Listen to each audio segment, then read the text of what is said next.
Hi there, it's Brian Sebastian, Movie Reviews and More, Women on TV.tv, Worldwide TV Network, iTube 247 out of Franklin, Tennessee, and iHeart platforms and everything else around the world. So I've been looking forward to this.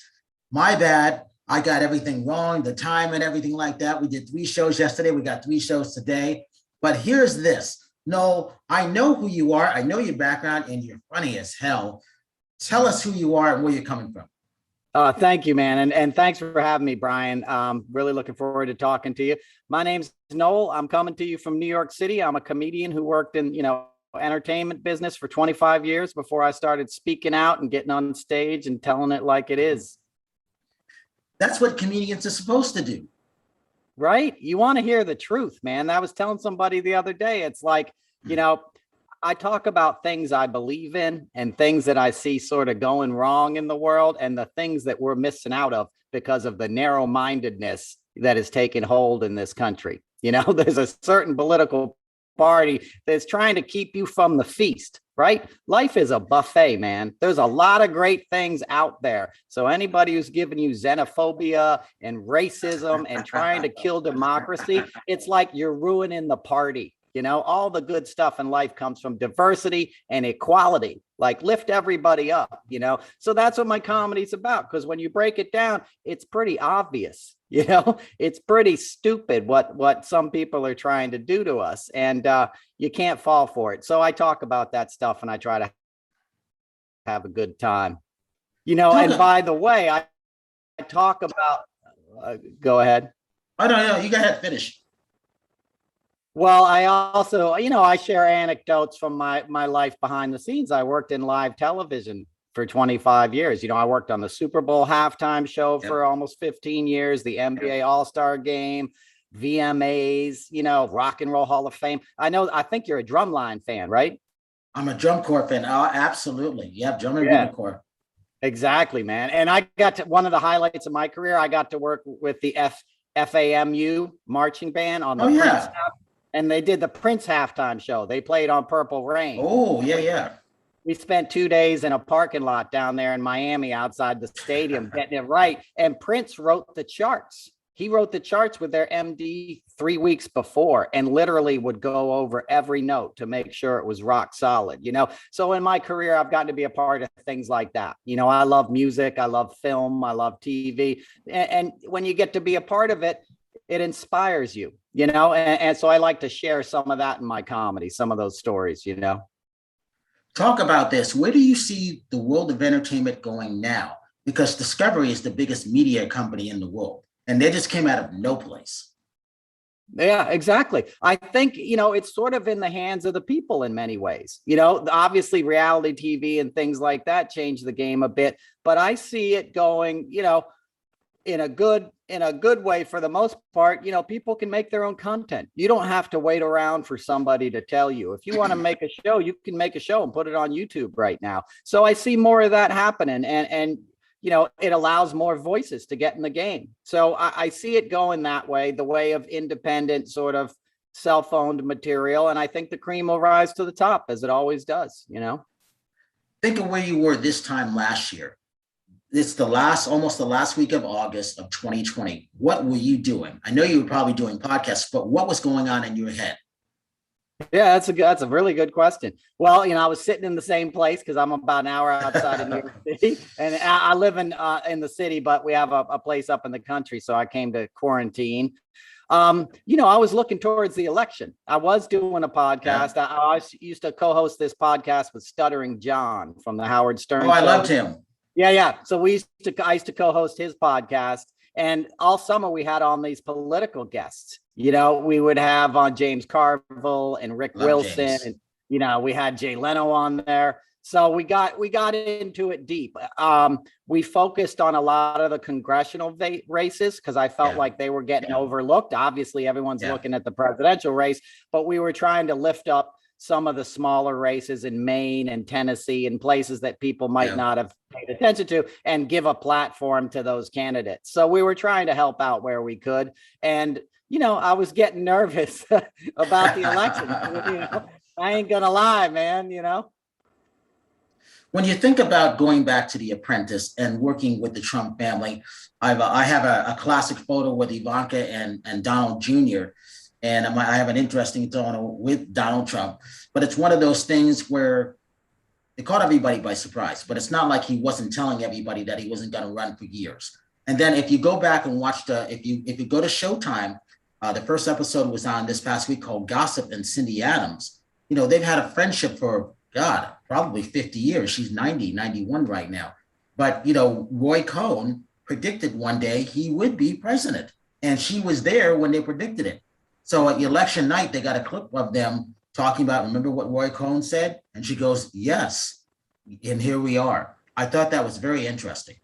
It's extremely interesting. And, you know, I tell people he used to walk around like he was president back then. You know, he would walk into the after parties with like all these security guards with him. Mm-hmm. And he would actually wait out in the hallway, which is super pathetic because like the after parties, we shot him at the Museum of Natural History towards the end. And we had a party upstairs, you know, and the party would be like, you know, Joan Rivers and Tom Green and whoever was on the show. And then he would wait in the hallway till everybody got in the party and make a big entrance like he was president. And I was like, dude, we just saw you a half an hour ago on the set. It's not like the party was like Beyonce and all these A-listers. It's the same people who were on the show. But my point is he craved the pomp and circumstance of power. And he's easily manipulated. That's why Roy Cohn made that prediction, because he knew that Donald Trump would be the perfect beast for somebody who knew how to corral his base. Because Trump, I tell people this, like Trump wants music to play when he walks in the room, you know, and he wants the women to look at him and the guys to think he's powerful. He doesn't really have a long game, obviously, in terms of legislating, and he doesn't have interest in it. He has interest in the perception of power, but the people behind him have a great interest in controlling the fate of this nation. You know, your Koch brothers and your corporate interest and the smarter people behind the scenes. And that's who, you know, made him president, essentially. He didn't think he was going to win.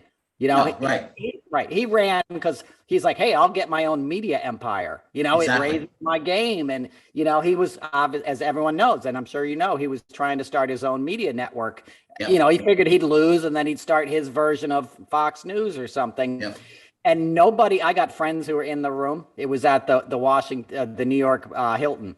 Nobody was more surprised that he won that night than he was. If you go back and look at the tape, he was shocked. And he was, and he was scared because, like, you know, Jared and these other guys, Paul Manafort, you know, we don't have to rehash the election, but they did a lot of hinky stuff to get him in office, and it worked, you know. And I think he was like, oh God, like now they're going to look at everything, because he's like a dude, like if you have a suitcase full of like something you don't want them finding and you're about to go through airport security. That's what his reaction was like to me. I was like, oh, he's terrified. And I asked a friend who was there and he said, oh yeah, no, he looked stunned.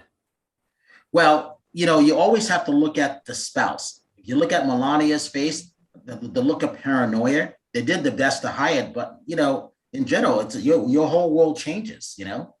Absolutely. And she's somebody who was like, they weren't that close. Let's just put it that way. You know, that's obvious. But, you know, when we would do the tapings, like she would come from a different location. They didn't walk in there together. You know, they weren't like this happy couple. And, you know, I know some people who said they were about to split before the election, you know, and then basically like she couldn't leave him because the optics wouldn't have worked. So she had to like basically sign on for another 4 years contract extension, right, that she didn't want. And she never lived in the White House. She lives with her parents, Potomac and all this stuff. So, and Trump was fine with that, by the way. It wasn't like, you know, he was busy hitting on the contestants and doing his own thing. So yeah, she was paranoid because she knew, you know, like she knew sort of how many fingers they had in pies that you don't really want exposed, you know? Well, the interesting thing about this is, I think of you, I think of Dana Carvey, I miss Robin Williams, I miss George Carlin, I miss Joan Rivers. You know, in a way they were friends. I mean, what do you think they would be going through their minds now? It would be perfect. And I love when Joy Reid talks about you, because I love watching Joy Reid. And I like how far she's gone with that, because I used to watch Fox all the time. I used to I still watch MSNBC. I used to be a fan of MSNBC Morning Joe. And one year I saw every episode online, if you can imagine that. It was 2018. Wow, that's amazing. And yeah, Joy Reid. I mean, shout out to Joy Reid. Whenever she mentions my name, it's like the proudest moment. And I tell everybody it's in my bio, when I'm like sending out a bio to comedy clubs, because she's brilliant. First of all, she's brilliant and she's fearless. She'll tell it like it is. Do you know how rare it is for a newscaster who works at a corporation to say the things that Joy Reid says and to tweet out the truth in the way she does? It really is awe-inspiring, because a lot of people get into positions like that and they're like, yo, I'm getting paid. I got to be careful now. There's lawyers and stuff. And she says it the way she feels it. And she's brilliant. She taught at Howard. She went to Harvard. Like, she got into every Ivy League school there was, and not got in on legacy because daddy bought a library, because she's brilliant. So, and Rachel Maddow, there's Nicole Wallace. There's some good people on MSNBC. I love Nicole Wallace. I mean, I love watching Dateline with her. Absolutely. No, they're good people. So yeah, no, it's inspiring to have people like that speak out, and it inspires me to tell your truth. I mean, it's like I said at the top of the show, it's all about speaking the truth now. The truth became politicized in this country. Like there was alternative facts, right? There's no such thing as alternative, right? A fact's a fact. If you catch the coronavirus, like, it'll kill you, if you're not lucky. Like, so the fact that and I use the word fact, no pun intended, that truth has become a commodity is a dangerous place to be, because when corporations own the mechanics of how media gets delivered, it can get scary fast. When you think of where comedy is today, what's your opinion on that? And then you got some things coming up. Talk about that. Thank you. Well, and also you mentioned George Carlin. I love George Carlin. I saw him when I was in high school at a theater in Peekskill, New York, with my grandparents who helped raise me. And it was very inspiring, because he was coming out and talking about stuff in the Reagan era that you weren't hearing other people saying, that I knew to be the truth. Because I grew up, my early childhood was spent outside of DC in PG County, in a very diverse neighborhood, and then I moved to the leafy suburbs of New York, where everybody looked like me, but they had these myopic views on life. And I was like, y'all got it wrong, and Carlin spoke to that. And I got to meet Robin Williams. I worked on comic relief and stuff. So that stuff is inspiring. I see comedy now sort of in two camps. There's sort of the alternative comedy scene, which I would almost, which I would aspire to be involved in, really, because I'd almost rather move towards like telling stories and stuff. And I think that's what I'm going to do in my upcoming shows. I really want to connect with people. I can do the setup punchline jokes, and that's a craft, and I respect that. And a lot of my stand-up is setup punchline. It's all kind of political or about my life, but there's to answer your question, I see comedy in two directions. I see sort of woke alternative female comedians. And those are my biggest stands, right? Sandra Bernhard, Judy Gold. Kathy Griffin is the one who basically gave me my career. She retweeted me a clip of mine 3 years ago, and it went viral. And that's the only reason anybody has heard of me. So, the sort of women comedians that were established have taken a liking to me. The other side of comedy now is there's sort of, and I'm not so much, I'm not so excited about it. There's a very toxic masculine kind of side of comedy, where it's all kind of tattooed muscle guys complaining about how like you can't be woke and it sucks to be a white guy and all this stuff. And it's like, no, it doesn't. We've been in charge for 300 years. Like, if you can't figure out a way to like re-engineer your jokes, if people are canceling you because you're being racist in your act, then you need to get canceled. Cat Williams, who I'm a huge fan of Cat Williams, he put it well in a recent rant. He's like, look, there's a line. The audience is going to tell you what goes too far. True. That's the job. You go up to it. And if you believe it, show them your cards. But I think a lot of people do it to just kind of, because there's money in it. For example, comedians that sort of are semi-racist, that play the same markets I do, sell out theaters.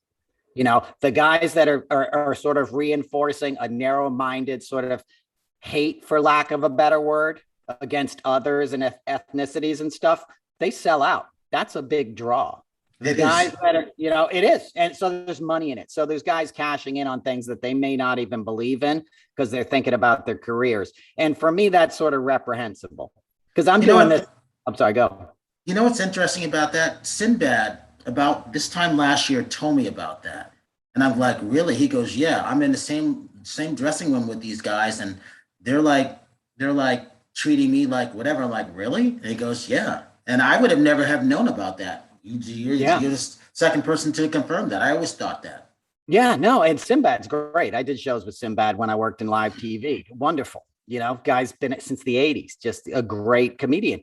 But yeah, it's real. And these are guys you haven't even heard of. You're like, I've never heard of that guy. And he's selling out a 700-seat theater, or a comedy club night after night, because he'll put little racist things on YouTube and stuff, and it finds its base. True. People have gotten into their camps and they'll be like, I'm an Italian American. I want to talk only about Italian Americans. And I'm not talking about Sebastian Maniscalco. He's fine and good. I'm talking about some more fringe guys, but they're out there. And you go to the comedy clubs, it's much more right wing than people would imagine. I don't even do clubs anymore. I do theaters and music clubs because it's more diverse, in terms of booking. Clubs don't want to touch me because they know I'm going to talk about Trump, and they know half their audience is into Trump. And that's even in New York City, because New York City is bridge and tunnel. The guys that are coming in to listen to comedy on a Saturday night are driving in from Long Island, and they're cops and firemen and people that don't want to hear about Trump. And I've been there in the clubs where like somebody started to do a political joke and a bunch of big dudes were like, don't even go there, bro. Don't even do it. And the guys don't do it, and it's a business. I get it. It's about selling drinks and stuff, and making money. But, I'll shut up in a second, but I drove to DC on the 4th of July, maybe 3 years ago to do a gig. Right. And I was by, DC, I'm from there kind of originally. I was like, this is going to be hip and awesome. It's a comedy club in Adams Morgan. And I show up and the booker comes up to me. He goes, here's the rules. No Trump jokes. And I'm like, have you seen my act? And I was like, and it was, it was a show with a bunch of comedians, but I was like, I got 17 people that bought tickets to come and see me, like I'm either doing my set or I'm walking away because this is a freedom of speech. Like I'm in comedy to talk about, my point of view. And he acquiesced and was like, okay, you can do Trump jokes, but nobody else can. And this was in the nation's capital. This was in Washington, D.C., not exactly a red state. You know what I'm saying? And the people who were like the gatekeepers of the commerce of comedy were too afraid to let their comedians talk about the biggest issue of our time. Let's face it, there's nothing bigger in your lifetime that's going to happen than what happened, hopefully, than what happened during the last 4 years with Trump, Where do you see things going right now, just on the entertainment side of things? And what do you have coming up that you think will be great for you? Because I always tell people, you have to be able to adapt and adjust to this new normal, no matter what. It's a great idea. Great idea. Great question. I see a lot of the content that was created at home during the pandemic taking a larger role. I see podcasts and online shows and stuff kind of taking precedence over the live thing. As we said, the live thing, it seemed like, okay, I didn't perform in person for a year and a half, right? And then at the beginning of the summer, it seemed like, okay, it's safe to do this again, right? So I booked some big shows, and then the Delta variant popped up again because nobody wanted to wear masks. So then I'm like, okay, don't book me anywhere in the South or anywhere where somebody's life could be endangered by coming to see a comedy show. It ain't worth it, And last week in Texas, they're still doing stadium shows with nobody wearing masks. That's not going to turn out well, right? I'm 50 years old, so I've already toured the country with bands. I worked with everyone from the Rolling Stones to Crosby, Stills and Nash, Bruce Springsteen. So I've already lived on the road. I don't really need to do that as a comedian, but I need to adapt to how I see the world changing. So my audience responds to the political stuff I do because I think I provide for them a way to say what they're thinking without them saying it. I'm a comedian. I can say whatever I want, right? So I do these things called car rant. that'll get 200,000 views because I'm breaking it down. Like, here's what happened. Let's cut through the BS and call it like it is. So that has resonated with my audience. I see myself going further in that direction. So I think I'm going to do an online like YouTube show, kind of like John Oliver on HBO, where I could take a subject I care about, climate change or something, and do a deep dive from an irreverent, comedic point of view, but talk about the issues that matter to me and produce it at home. Produce it where I can distribute it without anybody going in harm's way. You don't have to buy a ticket and come see me. You can just download it and watch it and, share it. And a lot of people don't like that because they can't control you at that point, but it's brilliant. Exactly. And it's like, even like I have a podcast, a Noel Casler podcast comes out every Monday, and that's gotten somewhat popular.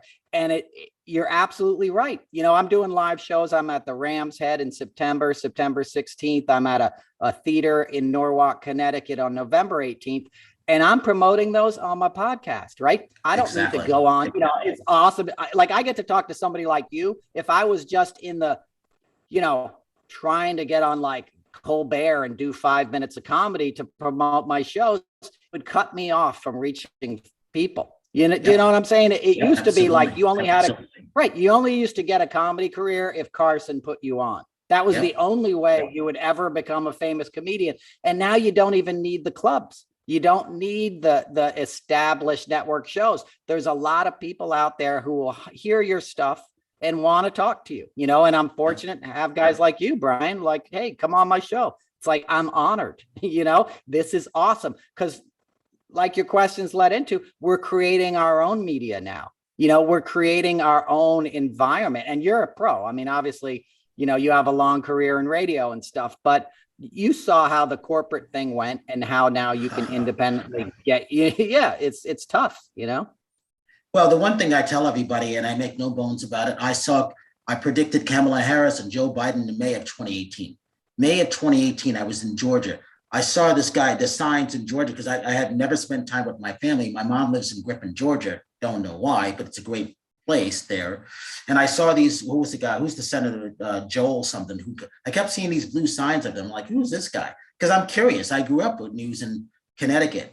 And it was one of these things where I don't know who he is, but that's interesting in this Trump territory. So I found that fascinating. So it's interesting watching things. And then I saw COVID coming. I didn't know what the name of it was going to be. And I called the Delta variant, I call it the brother and sister of that. And the brother and sister was always going to be more dangerous than COVID-19. That's a great point. And congratulations for being so prescient. And I wish more people had caught on to that, because I was warning them. I was warning the cruise ships. I was warning Regal theaters out of Tennessee. We have 4,500,000. It's still growing at 5 shows. They haven't even put the other 5 shows up. Every day our numbers go up, and it's not even on YouTube. It's on a site called iTube 247. And guess who runs it? Jimmy Adams, who was Don King's bodyguard, whose best friend is who? Donald Trump. In 1982, this is where these 3 guys met. So I got and you're right, I got my following, me and the girls, because we have 12 co-hosts, all women, from Trump supporters, people in the world of country, the country of Argentina, because Don King made a deal with who was it, Cesar Chavez, or who was at that point, that, hey, put my stuff on there, which is on iTunes. He doesn't have it anyplace else but iTunes. And I'll have my followers come to that. And that's what happened. That's why we have great numbers in Franklin, Tennessee, out of all places, 2018. Wow. That's great. That's amazing, Brian. What's your favorite memory of Charlie Watts? Oh, man. Thanks for asking that. Man, I love Charlie. Classy guy. Yeah, totally classy. Even from the beginning, Between the Buttons was one of those early Stones records, and he had a dapper suit on. Everybody else had shaggy long hair. That's why I liked him.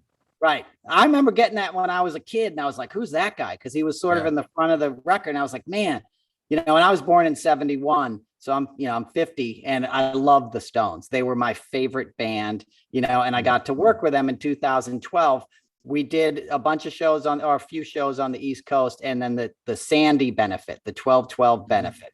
But at one point we were doing a show in Newark, and we had Lady Gaga and Bruce Springsteen sitting in that night, and we had a chorus, and I was bringing the chorus to stage, and they were going to sing on "You Can't Always Get What You Want." Big choir, you know what I mean? And we're walking to stage, and their MD got a question from one of the singers, and she said, who do we take our cue from? Because they come in again at the end of the song, and he just turns and goes, "You take your cues from Charlie." And I was like, oh man, that's awesome. But I'll tell you one other thing. That night before the show, one of their tour managers also tour managed Crosby, Stills, and Nash, who I toured with. And that's how I got vetted. And I'd worked with Keith in the past, but they said, yeah, this kid's cool, give him the job. So I show up, for my gig that day to work, right? And they're like, you got to go to the tour manager's office. You've been summoned to the tour manager. And I'm like a runner, like below a road manager, and I'm like, oh God, what happened, and I go in the office and they go, no, we got a project for you. This is the publicist for the band, one of the publicists. And we're doing a promo on Twitter tonight. And we thought you'd be perfect to help out. Right. And they hand me a gorilla costume. Because this was the 50th anniversary tour, and their theme was like a King Kong kind of character. It was called the Gur Tour, So they hand me this costume, and they said, you have to put on this costume and walk around, the arena and upgrade people's tickets if they respond to like this question on Twitter for Gregory the Gorilla or whatever. It was kind of stupid, and cheesy, but it was a promo. So I'm walking around in this really hot outfit. Nobody's really responding to the ticket things, and I'm like, come on, you idiots. Like, I got a front row seat, just say this thing you see on Twitter. But they were all kind of like, their fans were already 60 years old and could afford the $700 ticket. So didn't really care. But we walk backstage afterwards, and I'm still wearing this gorilla costume, and I'm 5'7", so I look ridiculous, like I'm a short gorilla. And I pass Charlie Watts, who's completely dapper in his suit and everything, and he looks at me, doesn't miss a beat, keeps walking, and gives me just a hint of that sly little smile. Like, yep, it's a circus, bro. Welcome to the circus. Because it was like he was in it, but not of it. Do you know what I'm saying? He was. That's why I liked him, because he was part of the band, but he didn't fall into that. I'd love to see a documentary on just him, believe it or not. Absolutely. And what's so interesting about that guy, he raised Arabian stallions. He has a farm in southern England and raised like 275 like prize winning stallions. He had this whole other life. He was into big band music and, Miles Davis and all this. He was a very educated, savvy musician, who knew where his bread was buttered. Like, he showed up for the Stones gigs, but he didn't partake in it. Exactly. That's why I liked him. Exactly. Because people like that, they have the right perspective. He sat and sketched every hotel room he ever was in. He would just sit there and draw the beds in the hotel rooms and stuff. I think that's fascinating. He was married for 50, 60 years or something. That's what you want to emulate. Those are the kind of guys that are my heroes in rock and roll. The guys that were able to stay true to who they were, and aspire to be what would give them a rich life. Do you know what I'm saying? Like being married to the same woman that long and having a farm and having these other interests, that makes you a rock star, because you can keep it in perspective, right? Because nobody can take anything away from you, right? If that's the case, like, and the Stones break up, what do you care? Exactly. You know what I mean? Like your identity is not in it. And that's a great lesson, because whenever we put our identity in something else, a relationship or something we own or a job we have, you lose part of yourself. And that's not what you're here for. You're here to enrich who you are as a soul and a spirit. So he had a good spirit and a good heart. That's my favorite memory. That's great. And Noel, talk about this. What do you want people to know about you? What makes you funny, and your dates again before we leave? You got it, brother. What makes me funny is I was blessed with a life that was unusual. I was born to hippie parents who had me at 19 years old, and my dad left to go live in a tent in Woodstock, and I'd spend summers with him and see all these rock stars and was drawn to the, creative world. But then I lived with a single mom who had troubles. She was a bit troubled, and life wasn't easy, and we were growing up outside of DC in the late 70s, in PG County, as I said earlier, and I had a diverse upbringing. And all my friends who didn't look, my best friends were from Guatemala and Palestine, and African-American kids. And we all got together. We all had the same struggles. We all sat in our underoos and ate, Fruit Loops in the morning and watched cartoons and stuff. We had a togetherness, and we didn't have a lot from somebody on the outside, but we had like laughter, and we had fun and games. And that helped make me who I was, because when I left and had to go to kind of live with my grandparents because my mom couldn't take care of me anymore, I saw sort of wealthier white kids in the suburbs, and they were sort of complaining about everything. You know what I mean? I was like, y'all got everything. Yeah. You live in a house, man. Like, you got 2 parents, you got all this stuff. Like, we didn't have anything and had way more fun than you. So my point in that is, like, the diversity made me who I am, and the soulfulness. And I don't mean soulfulness in terms of like, oh, certain people have soul and some don't. I don't mean it like, I mean the soulfulness of being grateful for what you have, of realizing that the key to life isn't chasing more money in a bigger house. It's about bonding with the people that you're in the boat with, and realizing that you're all in this together, and if you're all rowing together, you can get through any. So that's where my comedy comes from. It comes from what some people would say as a place of lack, but when God like closes one door, he opens another, and I was shown that from an early age. And that's what my comedy is about. It's about, what I've seen, about the lies I've seen people telling you. And it's just like, telling anybody, like, don't fall for it. It's like the immigration thing. They act like it's an invasion. That's not an invasion. Those are men and women, right? They're looking for work and a safe place to raise their kids. If somebody walks 1,000 miles across the desert for a job, that's the kind of person you want to hire. Exactly. You know what I mean? That person is going to make your community better. It's just like these Afghan refugees. Bring them all in. They're only going to make it richer here. So, it's stuff like that I kind of talk about. And I'll be talking about that, as I said, September 16th at the Rams Head in Annapolis, Maryland, which is a club, by the way, Brian, I was last at 10 years ago with Steven Stills on a rock and roll tour. And I was his road manager that night. And he was really mad at Neil Young at the time.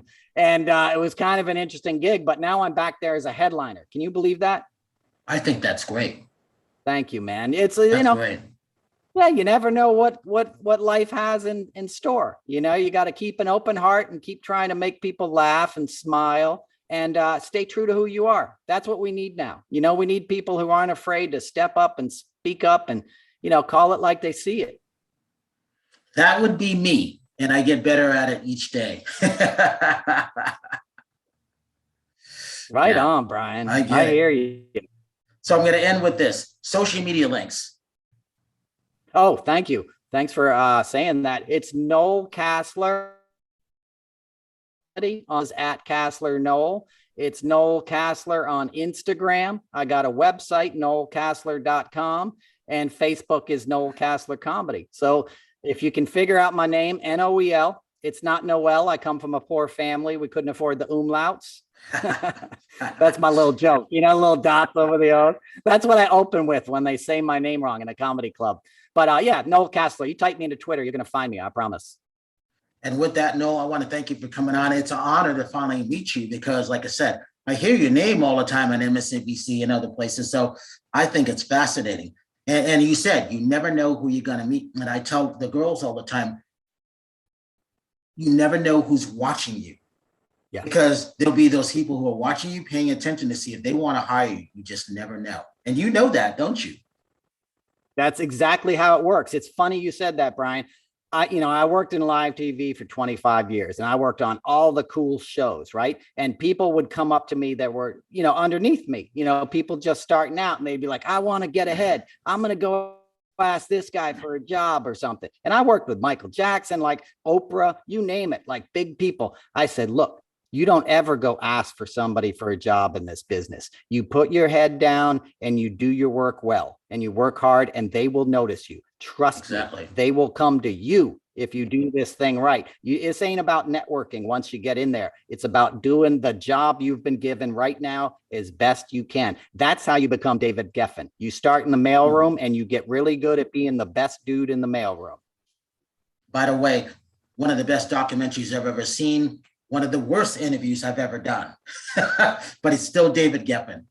And so with that, I'm Brian Sebastian. This is Movie Reviews and More. Noel, thank you for coming on. And I have to say this, if you see somebody without a smile, please give them one of yours because the world needs it. And we will see you next week.